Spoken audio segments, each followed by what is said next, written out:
வார்த்தையாக கேப்டன் அவர்கள் எங்களுக்கு சொல்லிக் கொடுத்தது போல் இயன்றதை செய்வோம் இல்லாதவர்க்கே என்கின்ற அவருடைய வழித்தடத்தை நாங்களும் தொடர்ந்து அவருடைய பிறந்த நாளை இதை வறுமை ஒழிப்பு தினமாக மக்களுக்கான ஒரு தினமாக நாம கொண்டாடி கொண்டிருக்கிறோம்.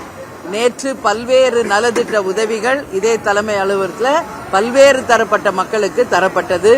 எம்ஜிஆர் ஸ்கூலுக்கு எப்போதும் தருவது போல் இப்பொழுது மதிய உணவு காலை உணவும் தேசிய முற்போக்கு திராவிட கழகத்தின் சார்பாக வழங்கப்பட்டுள்ளது. எங்கள் நிர்வாகிகள் அங்கு சென்று குழந்தைகளுக்கு உணவு பரிமாறி கொண்டிருக்காங்க.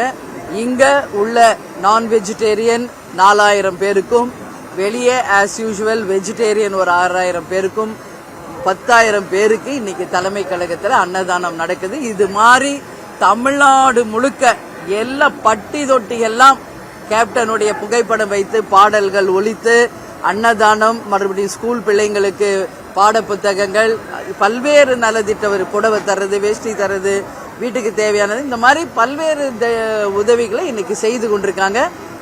தேமுதிகவை சேர்ந்த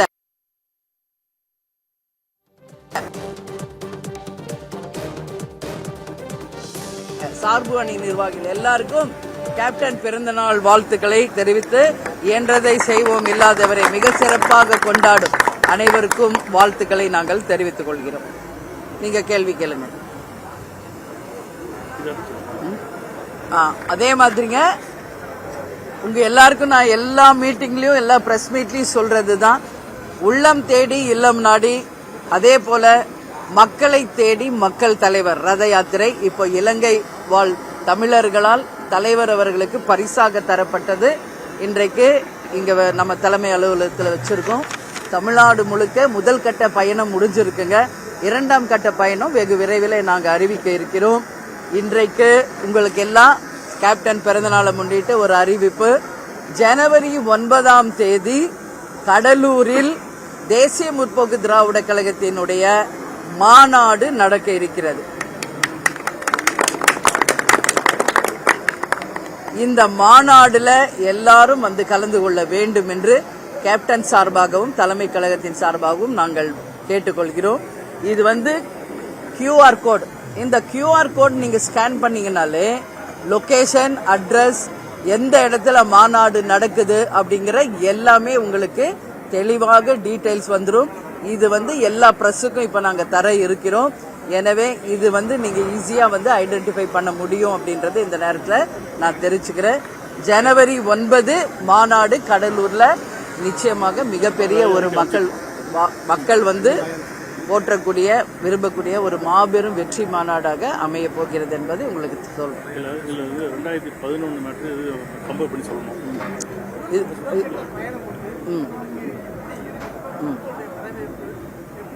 சரி, இப்போ 2011 தலைவர் இருந்தப்போ ஒரு மாநாடு நடத்தணும். அதுவும் ஜனவரி 9 மிகப்பெரிய வெற்றி மாநாடு. அதுக்கப்புறம் கேப்டன் எதிர்கட்சி தலைவராக வந்தார். அதே மாதிரி தான் இந்த மாநாடும் 2026 அதே ஜனவரி 9ஆம் தேதி கடலூர்ல இந்த மாநாடு நடக்கிறது. எனவே மக்களாலும் தெய்வத்தாலும் ஆசீர்வதிக்கப்பட்ட ஒரு மாநாடாக அந்த வெற்றி மாநாடு வருகின்ற 2026 தேர்தலுக்கான அச்சாரமாக, வெற்றிக்கான அச்சாரமாக நிச்சயம் அமையும் என்பதை இந்த நேரத்தில் தெரிவிச்சுக்கிறேன். இப்ப நீங்க கேட்ட கேள்வி, முதல் கட்ட பயணம் மிக மிக வெற்றிகரமான பயணமாக அமைந்திருக்கிறது. போகும் இடமெல்லாம் கழக நிர்வாகிகளும் தொண்டர்களும் பொதுமக்களும் மிகப்பெரிய அளவுல கேப்டனுடைய ரதத்தையும் வரவேற்று மிகப்பெரிய அளவுல ஒரு திருவிழா கோலமாக இருந்தது. எல்லா தொகுதியிலும் காலை நேரத்தில் பூத் கமிட்டி அமைப்பது, BL2 எங்க கழக நிர்வாகிகளோட கலந்தாலோசனை என்று அடுத்த கட்ட கட்சி வளர்ச்சி, உறுப்பினர் சேர்க்கை, அடுத்த தேர்தலுக்கு தயாராக வேண்டியது. 234 தொகுதிகளுக்கும் வேட்பாளர்களை இப்பொழுதே தேர்ந்தெடுங்க. எல்லாருமே களத்தில் வேகமாக பணியாற்ற வேண்டும். ஏன்னா 2026 தேர்தல் நிச்சயமாக தமிழ்நாட்டுக்கு மிக மிக முக்கியமான ஒரு தேர்தல். கேப்டன் இல்லாமல் தேமுதிக சந்திக்க போகும் முதல் தேர்தல். எனவே அனைவருமே இந்த தேர்தலில் மிக மிக உற்சாகமாக, மிக மிக அர்ப்பணிப்போடு பயணிச்சுக்கிட்டு இருக்காங்க, ஒர்க் பண்ணிக்கிட்டு இருக்காங்க. கேப்டன் எப்பயுமே சொல்வார், நான் தலை குனிந்தாலும் என் தொண்டனை தலை குனிய வைக்க மாட்டேன். இன்னைக்கு கேப்டன் கொஞ்சம் உடல்நிலை சரியில்லாதப்போ கட்சி கொஞ்சம் தொய்வு நிலையில இருந்தது. எனக்கும் தலைவரை தவிர இந்த உலகத்துல எதுவும் முக்கியம் இல்லை. அதனால என்னோட ஃபுல் கான்சென்ட்ரேஷன் அவர் எப்படியாவது காப்பாற்றணும். அதனாலதான் உலகமெல்லாம் அவரை நான் ட்ரீட்மெண்ட் கூட்டு போனேன். இப்ப தலைவர் மறைஞ்சு 1.5 வருஷம் ஆயிடுச்சு. மிகப்பெரிய பொறுப்பை மிகப்பெரிய கடமையை எங்க கையில கொடுத்துட்டு போயிருக்காரு. அவரோட கனவுகளையும் பொன்னான திட்டங்களையும் அவர் எதுக்காக தேமுதிகவை ஆரம்பித்தாரோ அந்த அனைத்தையும் கொள்கைகளையும் லட்சியங்களும் வெல்வதே தேமுதிகவை சேர்ந்த எல்லாருடைய லட்சியமாக இருக்கிறது. எனவே நிச்சயம் அவரோட பொன்னான திட்டங்களை மக்களை கொண்டு சேர வைப்போம் என்று இந்த நேரத்தில் உங்களுக்கு நான் சொல்றேன். அவர் மறைந்து இன்னைக்கு கட்சியை காப்பாத்திட்டு போயிட்டார். கேப்டன் மறைந்து இன்னைக்கு கட்சியை வாழ வச்சுட்டு போயிருக்காரு. இன்னைக்கு தமிழ்நாடு முழுக்க எல்லா பழைய நிர்வாகிகள் தொண்டர்கள் எல்லாம் கழகத்துக்குள்ள தாய் கழகத்துக்குள்ள வர ஆரம்பிச்சுட்டாங்க. மிகப்பெரிய ஒரு எழுச்சி மாநாடாக மிகப்பெரிய ஒரு எழுச்சி வெற்றியாக 26 அமையும் என்பதை இந்த நேரத்தில் தெரிவிச்சுக்கிறேன். எத்தனை மாநிலமா நடக்கு? 10 மாநில மாநாடு நம்ம நடத்தியாச்சுங்க. நிறைய ஊர்களில் நிறைய இடங்கள்ல பண்ணியாச்சு. உங்களுக்கே அது எல்லாமே தெரியும். இது 11வது மாநாடா கூட நீங்க வச்சுக்கலாம். ஏன்னா இது நாங்க கணக்கு வைக்கிறது கிடையாது. எத்தனையோ மாநாடுகள், பொதுக்கூட்டங்கள், தேர்தல் நேரம், மக்களுக்காக மக்கள் பணி, எங்க தேமுதிக சார்பா நடத்துற எல்லாமே மாநாடு மாதிரி தான். ஆனா இந்த மாநாடு தலைவர் இல்லாம நடத்துறது. எனவே நிச்சயமாக மக்களால் வரவேற்கக்கூடிய ஒரு மாநாடாக ஆதரவோட நிச்சயம் நாங்க செய்வோம். அப்ப இந்த மாநாடோட பேர் நான் சொல்றேங்க, மக்கள் உரிமை மீட்பு மாநாடு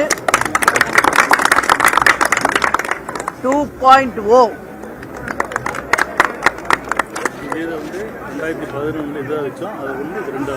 இதே டைட்டில் தான் ஏற்கனவே நம்ம 2011 வச்சோம். அது வெற்றி மாநாடு அமைஞ்சு கேப்டன் அவர்கள் எதிர்கட்சி தலைவர் ஆனார். இன்னைக்கு அதே டைட்டில மீண்டும் நாங்க கொண்டு வரோம், மக்கள் உரிமை மீட்பு மாநாடு. இது 2.0.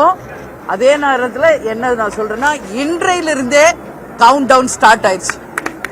கவுண்ட் டவுன் ஸ்டார்ட்ஸ் என்பதை நான் தெரிவித்துக் கொள்கிறேன். தமிழ்நாட்டில் இப்போ அதிமுக திமுக ரெண்டு கட்சியுமே கூட்டணியோட போய் மக்களை சந்திக்கிறாங்க. தேமுதிக மட்டும் கூட்டணி இல்லாம தனியாக இல்ல, திட்டம் தான் முதல்ல உங்களுக்கு சொல்லிட்டேன். தேமுதிகவை பொறுத்த வரைக்கும் எங்கள் கழக வளர்ச்சி, எங்கள் தொண்டர்கள் சந்திப்பு, மக்களை தேடி மக்கள் தலைவர் ரத யாத்திரை என்பதை நாங்க இப்போதைக்கு போக்கஸ் பண்றோம். ஜனவரி மாநாடுக்கு முன்பாக நிச்சயமாக ஒரு தெளிவான முடிவு எடுக்கப்படும். அந்த மாநாட்டில் யாருடன் கூட்டணி என்ன என்பதை உங்களுக்கு நாங்கள் அறிவிப்போம். அவங்க ஸ்ரீலங்கன் இருக்காங்க, இப்போ ஸ்ரீலங்கால இருந்து வந்திருக்காங்க. அந்த தேரை வடிவமைச்ச சபதியும் அதை கூட இருந்து தயாரித்தவர்களும் இன்னைக்கு வந்திருக்காங்க. இப்ப அவங்க தான் அதுக்கான பூஜையை செய்தாங்க. இது எப்படி நான் சொல்றேன்னா, இது வரைக்கும் எந்த ஒரு தலைவருக்கும் எந்த ஒரு அரசர்களுக்கும் மக்களால் ஒரு ரதத்தை பரிசா வழங்கினதா வரலாறே இல்லை, உலகம் முழுதும் நம்ம எடுத்துக்கிட்டாலும். ஆனா கேப்டன் இலங்கை வாழ் தமிழர்கள் மீதும் நம் தமிழர்கள் மீதும் வைத்த அன்பின் காரணமாக, பற்றின் காரணமாக, இலங்கை வாழ் மக்களால் வடிவமைக்கப்பட்டு இலங்கையிலிருந்து வந்த தேர் தான் கேப்டனுடைய ரத யாத்திரையாக இன்னைக்கு தமிழ்நாடு முழுக்க மக்களை தேடி மக்கள் தலைவர் என்று அந்த ரத யாத்திரை போது. இது சாதாரண ஒரு சரித்திரம்.